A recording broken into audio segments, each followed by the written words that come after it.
Ibu saya seorang peri yang sebetulnya makhluk dari planet lain.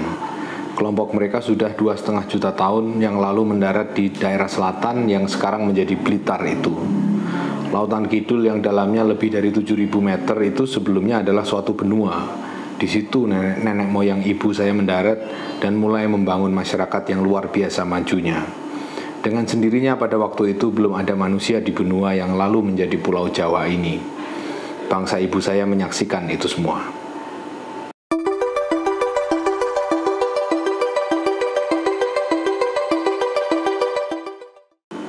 Ketika kita bicara tentang sejarah sastra Indonesia, apa yang hampir selalu ada dalam benak kita adalah kanonnya. Artinya tonggak-tonggak penting dalam riwayat perjalanan sastra Indonesia yang dengan sendirinya mengartikan bahwa sejarah sastra itu sendiri merupakan sejarah karya-karya yang keren.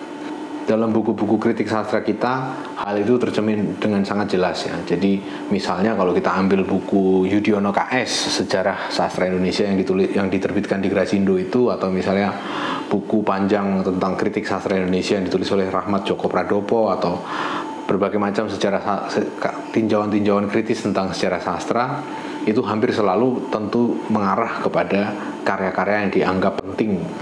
Nah, di mana letak dari karya-karya yang tidak penting? Di mana letak dari para penulis atau para penyair yang karyanya buruk? Itulah yang nyaris tidak pernah kita pertanyakan dalam tinjauan sejarah sastra kita. Dan itu yang menurut saya justru menarik untuk dipertanyakan lebih jauh. Tentu saja pengertian karya yang buruk atau yang baik itu relatif ya, tergantung pada rejim estetika apa yang kita terapkan untuk membaca sejarah kekaryaan di dalam sastra Indonesia. Kalau kita menggunakan pendekatan yang formalistik misalnya, akan tentu hasilnya beda dengan ketika kita menggunakan pendekatan yang bercorak katakanlah sosiologi seperti itu, yang melihat hubungan-hubungan sosial dalam medan sastra kita lebih penting daripada pencapaian dalam hal bentuknya gitu. Tetapi setidaknya dari segi wawasan umum kita tentang sastra, paling tidak terbentuklah gambaran tentang apa yang disebut sebagai karya yang baik atau buruk secara estetik ya. Paling nggak karya yang baik itu punya craftsmanship, punya kepengrajinan yang teliti, yang cermat, yang bisa menata dalam suatu komposisi yang baik dan seterusnya, baik itu karya prosa atau puisi. Kita bicara tentang plot misalnya dalam karya prosa, atau kita bicara tentang struktur dalam karya puisi, dalam hal rima, dalam hal citraan dan seterusnya. Jadi ada kaidah-kaidah yang kita gunakan sebagai rujukan biasanya seperti itu. Dan itu kita terima entah kita menganut pandangannya coraknya lebih ke sosiologi sastra ataupun pada corak lebih ke estetika. Sastra Indonesia sendiri adalah suatu tempat yang sangat luas ya sebetulnya, dan sama luasnya dengan wilayah Indonesia itu sendiri. Dia dihuni oleh berbagai macam penulis, pengarang, dan termasuk juga di dalamnya adalah para sastrawan obskur. Para sastrawan atau penulis atau pengarang, penyair yang tidak dikenal di dalam sejarah itu sendiri. Seorang yang muncul dalam skena lokal, katakanlah seperti itu, hilang dalam waktu tidak terlalu lama, atau misalnya orang yang bertahan dalam suatu skena yang sangat-sangat lokal sampai akhirnya tidak teridentifikasi dari sudut pandang nasional. Fenomena seperti itu banyak sekali kita jumpai dalam sejarah sastra kita. Salah seorang penulis obskur yang akan saya angkat kali ini adalah Haryo Kecik atau Suharyo Patmodiwiryo. Dia adalah seorang yang sebetulnya lebih dikenal di skena militer daripada skena sastra ya. Jadi dia itu seorang pangkat terakhirnya kalau nggak salah mayor jenderal ya. Dia termasuk dalam aktivis pertama yang menggerakkan kemerdekaan ya, tahun 45 itu. Dia ini orang Surabaya atau aktif di sekitar tahun 45 itu di Surabaya, memimpin laskar rakyat untuk berjuang. Dan konon kabarnya dia itu salah seorang yang terlibat dalam insiden peledakan mobil Jenderal Malabi dengan granat itu. Bahkan ada seorang teman yang mengatakan bahwa sebetulnya yang melontarkan granat ke mobil Jenderal Malabi itu adalah si Haryo Kecik ini. Sehingga dari situlah kemudian terpecah perang, peristiwa peperangan di Surabaya yang memakan banyak jiwa, korban jiwa itu. Jadi dia adalah bagian dari suatu kultur prajurit rakyat gitu ya, yang laskar rakyat yang membentuk dirinya, mengerjakan segalanya secara otodidak dalam hal seni perang gitu, dan bisa mengalahkan Belanda. Dan itu adalah semangat partisan yang hadir dalam sosok si Haryo Kecik ini. Dia kemudian pada era Soekarno itu sempat meniti karirnya secara militer. Dia sebenarnya asal-usulnya adalah dokter. Dia dokter yang kemudian masuk ke dalam aktivitas Laskar Rakyat, kemudian meniti karirnya sampai kemudian menjadi mayor jenderal, dan bahkan sekitar menjelang tahun 65 itu dia menjadi Pangdam Mula Warman di Kalimantan. Pangdam Mula Warman artinya dia pada masa itu kan Soekarno konfrontasi dengan Malaysia. Kita ada satu periode di dalam sejarah kita konfrontasi dengan Malaysia, dan artinya juga konfrontasi di sekitaran di perbatasan Kalimantan itu, dan dialah yang hadir di sana sebagai Pangdam, artinya memimpin peperangan dengan Malaysia itu. Dan di dalam momen-momen konfrontasi dengan Malaysia itu, si Haryo Kecik itu berhasil menghasilkan sejumlah karya ya. Antara lain dia menghasilkan sebuah naskah skenario film. Dia juga ikut menyutradari film tentang konfrontasi Malaysia melawan Malaysia itu, dan dia menulis beberapa karya sastra yang lain, ada cerpen, ada semacam draft novel dan seterusnya. Jadi bayangkan seorang Pangdam, seorang pimpinan besar militer menguasai daerah yang luar biasa besarnya, dan ditempatkan di satu garis depan yang menjadi pusat konflik pada masa itu, masa Soekarno itu. Dan dia masih punya waktu untuk bersastra, dan itu tentunya kita akan respect pada orang seperti itu. Sebagai seorang seniman, namanya relatif tidak dikenal memang Haryo Kecik ini, tetapi kiprahnya sebetulnya banyak ya. Dia menghasilkan begitu banyak karya dalam hal misalnya naskah drama, skenario film itu banyak sekali, dan sebagian bahkan tidak diterbitkan, tidak pernah diproduksi sebagai film. Dan juga dia juga seorang pelukis. Dia melukis dengan gaya yang cukup bagus di tahun 50-an itu, 50-60-an itu style lukisnya dia itu dipengaruhi oleh era-era itu sebetulnya. Jadi kayak pengaruh ekspresionis seperti itu. Dan kemudian literatur yang dia hasilkan dalam arti karya sastra itu juga banyak. Ada novel, ada kumpulan cerpen dan seterusnya. Jadi dia itu seorang yang produktif sebagai seorang penulis sebetulnya. Nah, dia ini ketika menjelang peristiwa G30S, dia itu sempat disekolahkan di Moskow sebagai mengambil studi ya seni perang lah seperti itu di Akademi Militer di Moskow. Sebelumnya dia 2 kali di Amerika kalau nggak salah. Nah, ketika dia disekolahkan di Moskow itu, kemudian pecah peristiwa G30S dan Partai Komunis Indonesia dilarang kan, ditutup dan seterusnya, orang-orangnya dibunuh dan seterusnya itu.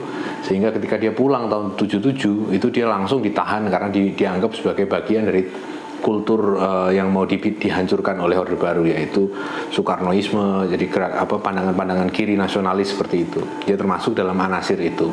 Kemudian dia dipenjara tanpa diadili tahun 77 kalau nggak salah, selama mungkin 4 tahun 5 tahun gitu, lupa saya. Nah, kemudian dia lepas dari situ dan banyak menulis buku ya, justru setelah dia dilepas dari penjara itu. Jadi naskah-naskah yang belum sempat dia rampungkan itu dia tuliskan ulang, dan berbagai macam penerbitan berbagai macam karya bisa dia terbitkan sampai dengan tahun 2014-an seperti itu. Dia meninggal di tahun 2014 ya. Nah, salah satu karya yang saya tertarik untuk membahasnya dalam episode kali ini adalah suatu karya pendek, nggak terlalu pendek sebetulnya, satu novel tebalnya sekitar 200 halaman. Bukunya ini, Doktor Gerilya. Nah, ini adalah buku, suatu novel yang sangat menarik menurut saya. Dalam sejarah sastra kita tidak pernah dibahas. Kritikus kita kayaknya juga nggak terlalu banyak yang membahas buku ini, tidak masuk dalam kanon, tapi saya sangat suka sekali dengan buku ini. Ini lukisan covernya dilukis oleh dia sendiri ya. Jadi kelihatan di sini bahwa dia itu sebetulnya seorang pelukis yang cukup lumayan lah ya. Dia permainan warna dan seperti itu. Sebagai seorang yang amatir dalam hal lukis-melukis dan menulis sastra, dia itu sosok yang sangat menarik ya. Novel Dokter Gerilya ini sebetulnya adalah suatu semi memoir lah, katakanlah seperti itu. Menceritakan tentang pengalaman dia ketika dia menjadi laskar rakyat di pedalaman Jawa Timur di sekitar tahun 30-an, di sekitar tahun 47 lah, menjelang sekitaran agresi militer Belanda seperti itu. Jadi dia menceritakan pengalaman dia sebagai dokter. Dia kan sebagai laskar, dia juga bisa ilmu pengobatan lah, katakanlah seperti itu, sebagai dia orang yang dididik sebagai dokter. Dan dia menuliskan pengalaman pertempurannya dia itu di dalam buku ini. Nah, di sini di bagian pengantarnya dia juga memberikan, jadi ini satu novel dengan ada satu kata pengantar dari penulis ya. Ini menunjukkan juga corak dari seorang penulis yang bersemangat lah, katakanlah seperti itu. Nah, di bagian awal ada satu bagian yang disebut sebagai penjelasan dari novelis. Dia menyatakan di paragraf pertamanya ini, novel ini saya dedikasikan kepada semua rekan saya, yaitu para mahasiswa Fakultas Kedokteran di Jakarta yang berkuliah pada tahun 39 sampai 45. Buku ini sendiri ini terbit pertama kali tahun 2015 bulan Mei. Jadi ini sudah terpaut jauh sekali sebetulnya dari apa yang dia dedikasikan ini. Jadi dedikasikannya kan untuk orang-orang yang kuliahnya tuh angkatan tahun 39 ya sampai dengan 45, sedangkan ini tahun 2015. Jadi sebagian dari para pembaca yang dia bayangkan itu sebenarnya mungkin juga sudah tidak ada seperti itu. Jadi ini diawali dengan suatu usaha untuk memanggil kembali sesuatu yang sebetulnya sudah hilang gitu, dan mungkin dia sendiri tidak menyadari, dan itu menariknya. Dia sebagai seorang yang katakanlah mungkin bisa dibilang penulis amatir ya, orang yang tidak membaca tidak mendalami craftsmanship tulis menulis secara formal, tidak kuliah sastra, tidak ikut dalam percakapan kesusastraan yang sangat-sangat teknis, sangat-sangat mendalam dan seterusnya. Itu dia katakanlah bisa dipandang sebagai orang awam yang punya aspirasi sastra. Dia bisa menghadirkan hal-hal yang seringkali kita luput kita perhatikan ketika kita mempersepsi kenyataan dan menghadirkannya dalam karya sastra gitu. Termasuk kalimat pertama ini tadi. Jadi dalam kalimat pertamanya ini dia sebetulnya kan seperti ya itu tadi saya sampaikan, memanggil satu era yang sebetulnya sudah tidak ada, tapi dia mengira seolah-olah itu masih ada, dan itu menariknya di situ. Dia berangkat dari seorang penulis yang merasa bahwa kamarad-kamaradnya itu masih ada semua di sini bersama dia sebagai pembaca, dan kita tahu itu sesuatu yang hampir tidak masuk akal sebetulnya. Dan justru di situ menariknya, karena dia jujur ya sebagai seorang penulis, dia tidak bersembunyi di balik craftsmanship, tapi dia tampil dengan keluguannya yang kadang tuh membuat kita itu sebagai pembaca kaget gitu. Ini kata pengantar ini ditulis tahun 2013, 28 Oktober, jadi setahun sebelum dia meninggal. Dan dia masih sangat lincah bercerita di sini sebetulnya. Jadi bahkan dengan catatan kaki ya, dia kan sebagai seorang dokter kan pasti dilatih secara akademik dan seterusnya, tentunya juga punya semacam tanggung jawab akademik untuk menghadirkan kenyataan secara objektif seperti itu ya. Dan itu memperlihatkan lagi segi pendekatan dia yang beda dengan penyair atau pengarang-pengarang kita ya, yang menyadari semuanya itu hanya artifis, hanya buatan, hanya karangan yang muncul dari craftsmanship yang keren gitu. Tapi dia enggak, dia betul-betul menulis karena dia punya sesuatu yang mau disampaikan gitu. Jadi buku ini diawali dengan suatu adegan di lereng Gunung Kawi ya, di Malang, sekitar Malang sana itu.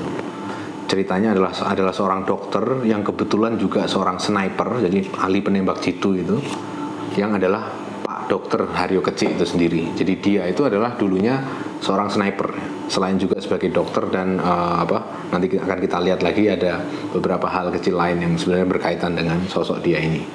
Nah, dia dikisahkan di bagian awal ini dia menyusuri lereng Gunung Kawi itu dan berburu binatang seperti itulah untuk makanan rusa atau apa gitu untuk dibagikan ke penduduk desa. Jadi ada semacam suasana ini ya, kesan tentang tentara rakyat itu betul-betul dihadirkan di dalam buku ini. Jadi tentara yang memang bagian dari rakyat, jadi tidak harus berusaha manunggal dengan rakyat, tapi dengan sendirinya karena dia berasal dari kalangan rakyat, dia dengan sendirinya membaur ya. Dia membagikan makanan hasil buruannya di tengah-tengah perang itu ke masyarakat sekitar seperti itu. Nah, buku ini menguraikan tentang saat-saat menjelang dan sesudah agresi militer Belanda ya. Jadi peperangan melawan Belanda di front Blitar dan sekitar itu ya. Jadi Malang, Blitar itu daerah-daerah situ tuh dia aktif di sana sebagai Pak Dr. Haryo Kecik itu sebagai sniper. Dan dia yang menarik juga dari buku ini adalah bahwa karena dia tidak punya craftsmanship kepenulisan yang katakanlah bisa dibilang profesional, dia cenderung amatir seperti itu, maka banyak sekali bagian-bagian yang secara teknik itu mungkin dipandang bermasalah, seperti misalnya suaranya sama semua. Jadi semua tokoh yang ada di sini itu selalu menyuarakan hal yang karakter suara yang sama persis dengan naratornya, yaitu si Haryo Kecik sendiri ya. Tidak ada perbedaan suara sama sekali. Terus kemudian dalam beberapa hal itu, di beberapa bagiannya seringkali penuh dengan pemaparan yang teknis, maksudnya tentang proses pengobatan, terus tentang jenis-jenis senjata, terus kemudian taktik-taktik militer itu dijabarkan dengan rinci. Jadi ada kecenderungan untuk menceritakan, memotret kenyataan sebagaimana adanya. Nah, tapi justru di situ menariknya, karena ketika dia mau mencoba memotret kenyataan sebagaimana adanya dengan berbagai macam detail fakta yang dihadirkan itu, dia tuh justru menghadirkan di sini suatu hal yang hampir bisa dibilang fiksi. Jadi kita nggak pernah betul-betul tahu yang dia maksud di sini itu fiksi atau nyata, khususnya ketika dia bicara tentang hal-hal yang berbau klinik, ya, hal-hal yang berbau mistik. Karena di sini ada, dan itu menjadi peran yang sangat sentral, bahwa dia mau menunjukkan bahwa sebetulnya orang perjuangan di era itu dibantu juga oleh para peri. Peri ini dalam hal ini adalah semacam makhluk halus seperti itu ya, makhluk halus yang turut berjuang membantu kemerdekaan Indonesia dengan mendampingi laskar-laskar rakyat berperang di hutan-hutan, di kota-kota dan seterusnya seperti itu. Dan ini adalah ini menjadi satu hal yang menarik karena dia menceritakan segalanya dengan gaya yang mau menjelaskan kenyataan yang objektif ya, termasuk ketika dia mau menjelaskan tentang peri itu. Jadi misalnya di sini kan dikisahkan ada salah seorang teman dari si Pak Dr. Haryo itu yang sudah meninggal, dan dia itu dipanggil kembali arwahnya gitu. Arwahnya kembali datang lagi gitu dalam satu diskusi keluarga gitu. Maksudnya ada ketika satu sore sedang tidak ada perang gitu, ngobrol di keluarga. Nah, arwah itu datang terus bercakap-cakap dengan keluarga itu tentang duduk perkara yang sebenarnya terjadi di belakang perang ini. Nah, si arwah ini kemudian bercerita bahwa dia itu sebetulnya merupakan keturunan dari seorang peri. Nah, terus kemudian dia memanggil ibunya, peri itu datang. Nah, kemudian peri itu menjelaskan tentang asal-usulnya kan, dia datang dari mana. Nah, ternyata dia cerita bahwa dia itu datang dari suatu bangsa alien dari galaksi Andromeda yang datang ke bumi sekitar 2,5 juta tahun yang lalu, kemudian mendirikan suatu peradaban di sekitar Laut Selatan seperti itulah. Waktu itu katanya Laut Selatan itu masih berupa benua gitu. Nah, mereka mendirikan peradaban besar di situ, terus kemudian terjadi masalah penyakit atau apa seperti itu, sehingga mereka sebagian mati seperti itu. Nah, tapi sebagian yang kecil itu masih selamat dan mereka terus ada sampai sekarang ini. Nah, mereka itulah di dalam narasi ini yang mengajarkan manusia itu berbagai macam teknik gitu. Dalam hal ini konteksnya adalah peradaban di Laut Selatan Jawa itu. Maksudnya di sekitaran Blitar dan seterusnya itu.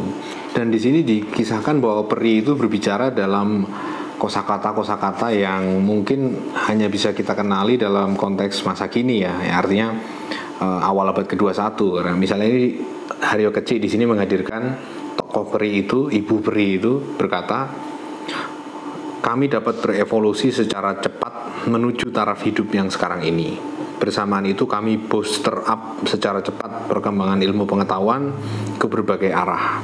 Biochemical science, bioneurology, brain science, nanoteknologi, microbiology, physics, dan lain-lain secara tidak terbatas. Sebagai hasil semua ilmu pengetahuan itulah saya sekarang dapat berdiri di depan kalian sebagai salah satu fenomena dari sains yang tinggi. Nah, ini adalah corak dari narasi yang dihadirkan oleh Haryo Kecik ketika ada adegan peri. Hampir selalu seperti itu. Peri ini akan bercerita tentang perkembangan sains yang maju. Ini di konteksnya settingnya kan di tahun 47 ya. Jadi bayangkan ya, tahun 47 ada tokoh peri yang bicara tentang bioneurology, biochemical science, brain science, semacam itulah. Bahkan di akhir buku ini tuh dia bicara tentang teori kompleksitas, tentang black hole, bercerita tentang Stephen Hawking, tentang singularity, tentang Big Bang, Big Crunch, dan seterusnya. Jadi benar-benar pemikiran yang hampir tidak mungkin ada di masa itu ya. Jadi satu hal yang bisa ada karena si penulisnya dalam hal ini Haryo Kecik itu suka membaca buku-buku sains seperti itu ya, yang kemudian dia tuangkan di dalam suatu novel yang settingnya sebenarnya nggak berhubungan sama sekali ya sama zaman sekarang ini. Nah, bahkan dia bicara tentang global warming, terus kemudian tema-tema seperti reboisasi, macam-macam itu. Dia bicara juga tentang korporatokrasi, macam-macam lah itu. Hal-hal yang tentunya dalam konteks kalau kita bandingkan dengan novel realis seperti itu ya, dalam kaidah novel realis tentunya hal itu nggak mungkin muncul di sini, tapi justru itu menariknya, dia menguraikan segala yang ada di sini itu dalam pretensi realis, artinya dalam usaha untuk menggambarkan kisah sebenarnya dari sejarah perjuangan bangsa.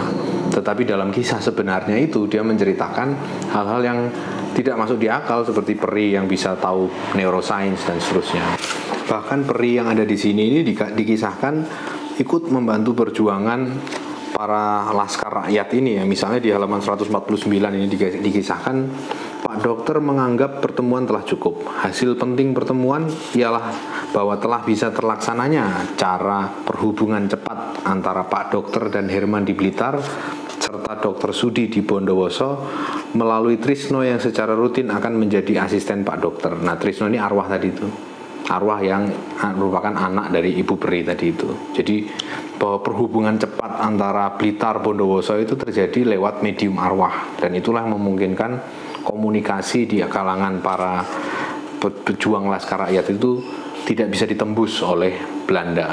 Belanda kan pakai kode Morse dan seterusnya, mereka pakai itu seance seperti itu. Nah, selain itu juga dia juga mengatakan di bagian di halaman 160 itu deskripsi tentang Trisno ya, tokoh arwah tadi yang anaknya Ibu Peri tadi itu. Jadi ketika itu terjadi semacam ledakan besar gitu. Nah, kemudian ketika ledakan besar itu suara Trisno itu membisik dalam telinga si Pak Dokter ini. Tubuh Trisnonya nggak kelihatan, tapi ada suara berbisik, suaranya Trisno ini. Pak Dokter, saya terpaksa meledakkan meriam-meriam sampai hancur lebur karena musuh mengarahkannya ke desa Kampung Baru di mana istri dan anak-anak Bapak berada. Mungkin saya menyalahi hukum makhluk kita, tapi kalian itu sudah saya anggap dulur saya.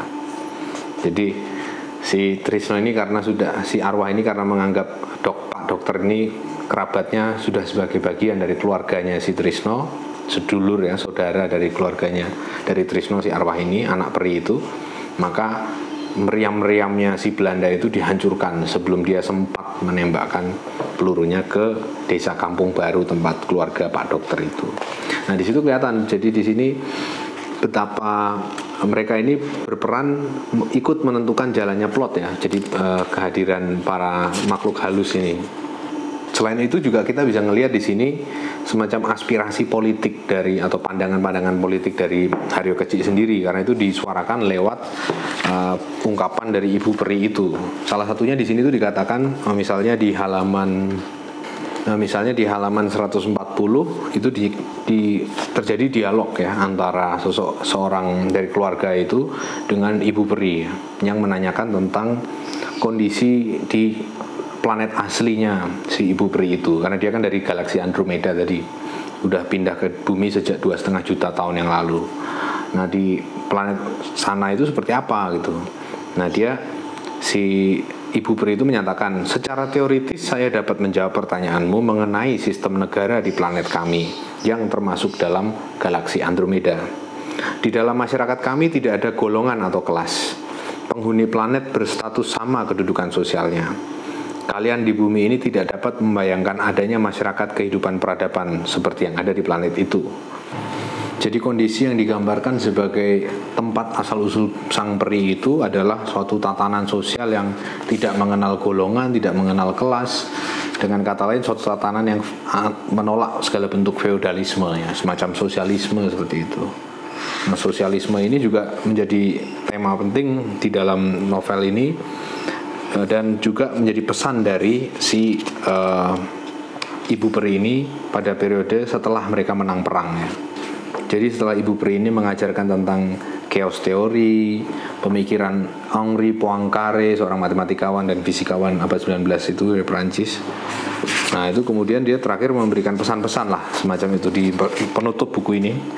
Setelah dia memberikan wejangan pesan-pesan tentang bahaya global warming, tentang biochemistry, tropical rainforest yang ditebang habis, terus kemudian kota-kota kaum gembel, shanty cities, terus religious extremism, itu dia bahas semua di sini. Dan di terakhir itu Dia berbicara tentang pentingnya usaha untuk melawan berbagai bentuk kapitalisme dan imperialisme, atau dengan bahasa rakyat disebut neokolonialisme imperialisme. Selain yang di dalam negara RI kalian berbentuk neofeudalisme atau terbentuknya persatuan keluarga besar dalam bidang bisnis dan pemerintahan yang mau tidak mau akan termasuk bentuk plutokrasi tadi. Nah, jadi ini adalah suatu, tentunya pandangan-pandangan politik Haryo Kecik juga ikut masuk di sini ya, dalam suaranya si Ibu Peri itu. Jadi kelihatan di sini bahwa hampir ya katakanlah sepertiga buku pertama itu nyaris seperti novel semi memoir tentang yang bergenre realis ya, menggambarkan kenyataan perjuangan di masa awal Republik seperti itu. Tapi tiba-tiba itu setelah sepertiga pertama itu masuklah tokoh arwah si Trisno itu, terus kemudian ibunya ya si Ibu Peri itu. Nah kemudian sampai terakhir ini dia berbicara tentang itu, tentang bagaimana mereka membimbing para laskar rakyat di front Blitar itu sehingga menang perang. Buku ini bisa dibilang luar biasa menariknya ya, karena dia ditulis dengan katakanlah semacam kenaifan yang mungkin dia sendiri percaya bahwa memang pada masa itu dia dibimbing oleh Ibu Peri itu untuk sampai pada perjuangan kemerdekaan sehingga bisa selamat dan seterusnya itu. Tapi dia kan membingkainya dalam teknik penceritaan yang sebetulnya bisa dikatakan realis ya, relatif seperti itu, sehingga menghasilkan kontras yang mungkin bagi pengarangnya sendiri tidak dirasa sebagai kontras, tapi sebagai sesuatu yang memang dia terima begitu saja. Tetapi pembaca yang sudah membaca Kasanah Sastra Indonesia mungkin akan melihat ini sebagai suatu bentuk ekspresi yang unik gitu, untuk menghadirkan kenyataan dalam bingkai yang campuran antara kenyataan di luar kenyataan objektif perang dan seterusnya dengan kenyataan subjektif bahwa diri si tokoh ini dibantu oleh makhluk-makhluk halus seperti itu. Dan ini menarik sekali dan begitu banyak layernya yang bisa kita kupas dari sini, bahwa misalnya gagasan tentang kemodernan dalam konteks perjuangan fisik, revolusi fisik itu tidak pernah bisa sepenuhnya dilepaskan dari kekayaan wawasan tradisi ya, tentang peri, tentang makhluk-makhluk halus di Jawa Timur dalam hal ini. Jadi bagaimana itu ikut membentuk identitas kemodernan itu bisa kita baca seperti itu. Tapi yang menarik menurut saya adalah bahwa dia ditulis dengan ketulusan seorang penulis amatir itu. Itu yang nilai paling positif menurut saya yang membuat saya terharu ketika saya membaca novel ini itu. Jadi tentu kalau kita menggunakan kriteria seperti craftsmanship, tentang kerapian dia menyusun plot, dialog, separasi antar suara tokoh dan seterusnya, itu berantakan ya, dari segi-segi itu tentu berantakan. Tapi sastra rasanya akan sangat miskin kalau diciutkan pada persoalan-persoalan seperti itu tadi. Sastra itu saya pikir dalam arti tertentu itu pada hakikatnya adalah hidup kan. Bagaimana orang hidup itu yang mau dibicarakan dalam sastra. Jadi akan sangat miskin kalau misalnya sastra itu dibatasi hanya pada kerapian dalam meng-create satu dunia rekaan ya. Dari segi plot, dari segi tangga dramatik, penokohan yang unik, suara yang terseparasi, terbedakan dengan jelas, itu masalah teknis lah itu. Itu bisa dipelajari kalau orang punya waktu. Tapi kalau kayak gini nih, ini kayaknya nggak bisa dipelajari. Sikap seperti ini, kenaifan dengan kepolosan, tapi juga heroisme yang mungkin oleh penulisnya sendiri itu tidak dia sadari ya. Dan itu menurut saya menarik, sangat-sangat menarik. Dan tentunya banyak ya karya sastra Indonesia yang ditulis dengan teknik yang katakanlah yang bisa dibilang agak pas-pasan seperti ini, tetapi dengan ketulusan dan sikap keseriusan mau menghayati sesuatu itu seperti dia ini gitu. Dan itu menurut saya juga menarik dalam arti memang juga ada juga tulisan-tulisan sastra atau karya sastra seperti novel yang sifatnya didaktis ya, yang ngajarin orang itu harus berbuat baik dan seterusnya kayak gitu. Dan tentu saja mutunya buruk seringkali dalam hal itu. Itu memang suatu karya-karya, itu memang karya yang buruk. Tapi kalau ngelihat yang seperti ini langkah ini saya rasa tidak bisa direduksi ke sekedar orang yang secara didaktis mau mengajarkan sesuatu, tapi kita harus memotretnya dalam konteks kehidupan seorang Haryo Kecik itu juga. Jadi bahwa karya sastranya itu bukan hanya buku ya, bukan hanya apa yang dia tulis di novel ini ataupun di novel yang lainnya, tetapi di hidupnya itu sendiri yang muncul di dalam segala macam kiprahnya dalam sejarah. Dan saya pikir itu justru yang menarik. Jadi sebagian orang itu memang menulis karya sastra, berbakat menulis karya sastra, tapi ada sebagian orang seperti dia ini yang berbakat menjadi karya sastra. Hidupnya itu karya sastra. Ketika dia menulis ini seperti semacam laporan lah ya, laporan residensi seperti itu misalnya. Seorang sastrawan ngikutin residensi, dia harus menyusun laporan bahwa dia sudah mengerjakan itu dan seterusnya. Tapi karyanya kan bukan laporan residensi itu, laporan berapa duit yang dia belanjakan untuk beli rokok, untuk menginap di mana, itu kan semacam laporan saja, laporan administrasi. Tapi sebetulnya yang menjadi inti kan bahwa karyanya itu, pengalamannya dia itu. Dan ini persis kasus Haryo Keci ini. Karyanya dia itu ya hidupnya itu sebetulnya, kepribadiannya dia, interaksi cara, kalau teman-teman ngelihat dia ngomong ya, menceritakan sesuatu itu bisa menangkap suasana itu. Ya kepribadian lah ya, yang paling utama daripada sekedar artefak seperti buku ya. Buku ini membantu kita tentu saja untuk tahu kepada karya sastra itu, yaitu Haryo Keci. Tapi buku ini sebenarnya hanyalah suatu semacam tadi itu laporan residensi di suatu kehidupan bernama Haryo Keci itu. Nah, saya bisa relate dengan Haryo Keci ini juga karena sebagai seorang yang belajar filsafat, dalam banyak hal banyak juga kita temui penulis-penulis filsafat yang sangat berdedikasi seperti dia ini, yang mungkin dari segi pengetahuan filsafatnya tidak begitu keren, tetapi paling tidak dia punya jalan hidup, sikap hidup dalam menjalani hidup yang cukup menarik gitu, dan itu sulit diajarkan gitu dibanding sekedar menguasai berbagai macam teknik filsafat ya. Kalau teknik filsafat kan bisa diajarkan dan bisa dipelajari asal orangnya sabar, orangnya telaten dan seterusnya, teknis itu. Tapi untuk bisa mendapat sikap itu yang dihasilkan dari interaksi sehari-hari dengan hidup yang intens, itu nggak semuanya ya, itu sulit itu. Dan oleh karena itulah saya bisa mengapresiasi penulis obskur seperti Haryo Keci ini. Dan saya rasa banyak juga di sastra Indonesia ataupun filsafat Indonesia penulis-penulis yang tidak dikenal, dan saya tertarik untuk mendedikasikan sebagian dari vlog ini untuk membahas itu dalam satu seri khusus, seri penulis obskur.